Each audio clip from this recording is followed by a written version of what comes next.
ఖజానా లూటీ కేసీఆర్ పనే 10 ఏళ్ల విధ్వంసాన్ని సరిచేయడానికి ఏడాది పట్టింది అంటూ చూస్తా ఉన్నాం. నిన్న సీఎంని కలిసినటువంటి కొత్త సీఎస్ రాష్ట్ర ప్రభుత్వ ప్రధాన కార్యదర్శిగా నియమితులైనటువంటి రామకృష్ణరావు సోమవారం సీఎం రేవంత్ రెడ్డిని కలిశారు.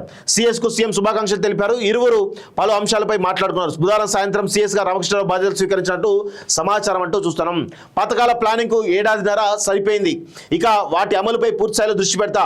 కేసీఆర్ లా లాంచింగ్ క్లోజింగ్ షో పుట పథకాలు ఉండవు. రేవంత్ చెప్పింది చేస్తాడు నమ్మకం ప్రజలు కలిగిస్తా. కేసీఆర్ ప్రసంగంలో పసలేదు. అక్కసు వెళ్ళగక్కాడు. నేను సీఎం అయిన రెండో రోజే ఆయన గుండె పగిలింది. పిలగాళ్ళంటూ కేటీఆర్ హరీష్ను అసెంబ్లీకి ఎందుకు పంపుతున్నారు?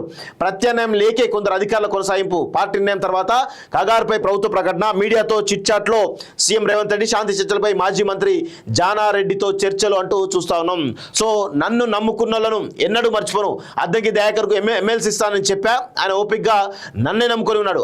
ఆయనకు ఎమ్మెల్సీ పదవి వచ్చింది. అద్దెకి దయాకర్లాగా ఓపిక్గా ఉంటే నాకు బాధ్యత ఉంటుంది. అలా కాకుండా బయటకు వెళ్ళి స్వీపింగ్ రిమార్కులు చేస్తే నా పైన భారం ఉండదు. చెల్లుకు చెల్లైందని భావిస్తా అంటూ నిన్న రేవంత్ రెడ్డి మాట్లాడుతున్న విషయం చాలా స్పష్టంగా మనం గమనించాం.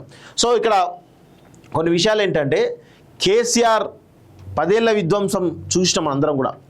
సో ఇప్పుడు కూడా కొన్ని రోజులు ఆక ఇమ్మీడియట్గా ఈ కేటీఆర్ లాంటి ఒక సన్నాసి ఎవరైతే ఉన్నారో ఏదో అయిపోయింది, రాష్ట్రం మొత్తం కూడా అయిపోయింది, ప్రజల్లో ఒక రకమైనటువంటి కృత్రిమ నెగిటివ్ తీసుకురావడంలో సక్సెస్ అయింది. వాస్తవంగా పింక్ మీడియం పెట్టుకొని కోట్ల రూపాయలు వెదజల్లేసి ప్రజల్లో ఒక రకమైనటువంటి నెగిటివ్ తీసుకురావడంలో చాలా పెద్ద ఎత్తున ప్రయత్నాలు చేసిండు. కానీ ఇవి ఎన్నికల పైన ప్రభావం చూపదు అనేటువంటి విషయాన్ని గుర్తుపెట్టుకోవాలి. ఎన్నికలపైన అసలు ప్రభావమే చూపదు.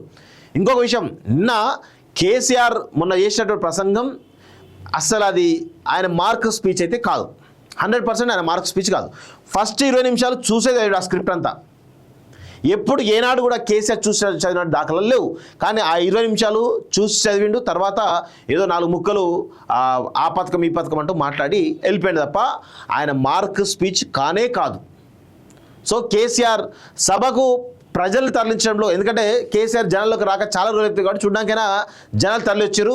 సో జన సమీకరణలో సక్సెస్ అయింది బీఆర్ఎస్ పార్టీ. కానీ కేసీఆర్ స్పీచ్ ఇచ్చి ఒక డైరెక్షన్ ఇవ్వడంలో ఫెయిల్ అయ్యిండు. అది 100% వాస్తవం. సో అందుకే ఆ పార్టీ మరి ఏ విధంగా ముందుకు పోతో చూడాల్సిన అవసరం అయితే ఉంది. విదేశాల్లో ఉన్నత విద్యను చదువుకోవాలని అనుకుంటున్నారా? అయితే వెంటనే ఫ్లైగ్రాడ్ ఓవర్సీస్ ఎడ్యుకేషన్ కన్సల్టెన్సీని సంప్రదించండి. మీ విదేశీ కలలను సాకారం చేసుకోండి. ఫ్లైగ్రాడ్